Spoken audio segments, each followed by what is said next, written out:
महादेवी सर्वभूतेषु मातृरूपिणे संस्थिता நமஸ்தஸ்தை நமஸ்தஸ்தை நமஸ்தஸ்தை நமோ நமः. சிவனுக்கு ஒரே ராத்திரி சிவராத்திரி, விஷ்ணுவுக்கு ஒரே ராத்திரி வைகுண்ட ஏகாதசி. ஆனால் அம்பிகைக்கு 9 ராத்திரி நவராத்திரி. அம்பிகைக்கு பல நவராத்திரிகள் கொண்டாடப்பட்டாலும் தமிழகத்தில் புரட்டாசி மாதத்தில் வரும் நவராத்திரி ஆகிய சாரதா நவராத்திரியே சிறப்பாக கொண்டாடப்படுகிறது.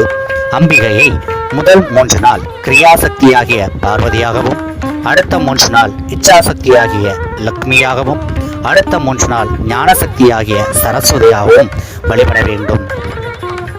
நவராத்திரியின் 2ஆம் நாள் அம்பிகையை இவ்வடிவில் வழிபட வேண்டும்.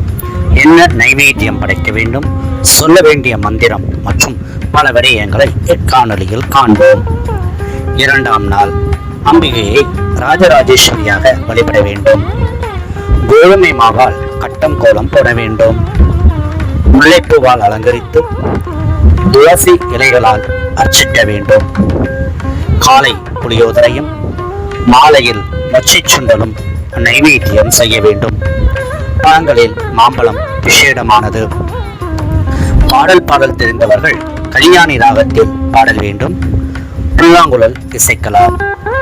இன்று அம்பிகைக்கு உகந்த மந்திரம்: கல்யாண ஹிதபூர்ண சந்திரவதனாம் பிராணேஸ்வரானந்தினீம் பூர்ணாம் பூர்ணதராம் பரச்சமயிஷீம் பூர்ணாமிருதாஸ்வாதினீம் சம்பூர்ணாம் பரமோத்தமாமிருதகலாம் வித்யாவதிம் பாரதீம் ஸ்ரீசக்கரப்ரிய பிந்துதர்ப்பண பரம் ஸ்ரீராஜராஜேஸ்வரீம் அம்பா சாம்பவி சந்திரமௌனிரபலா அபர்ணா உமா பார்வதி காளி ஹேமவதி சிவாத்ரிநயனி காத்யாயனி பைரவி சாவித்ரி நவயௌவனா சுபகரி சாம்ராஜரஷ்மிப்ரதா சித்ரூபி பரதேவதா பகவதி ராஜராஜேஸ்வரி.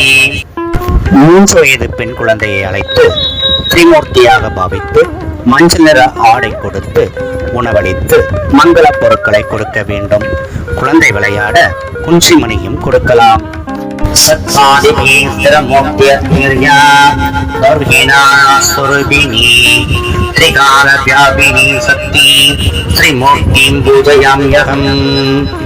என்ற ஸ்லோகத்தை கூறி குழந்தையை நமஸ்கரிக்க வேண்டும். இவ்வாறு நாம் 2ஆம் நாள் வழிபட்டால் தர்மார்த்த காமியமும் தனதானிய விருத்தியும் சந்தான பாக்கியமும் உண்டாகும். இந்த சாரதா நவராத்திரியில் நாமும் முறைப்படி அம்பிகையை வழிபட்டு அனைத்து அருளும் பெறுவோமாக.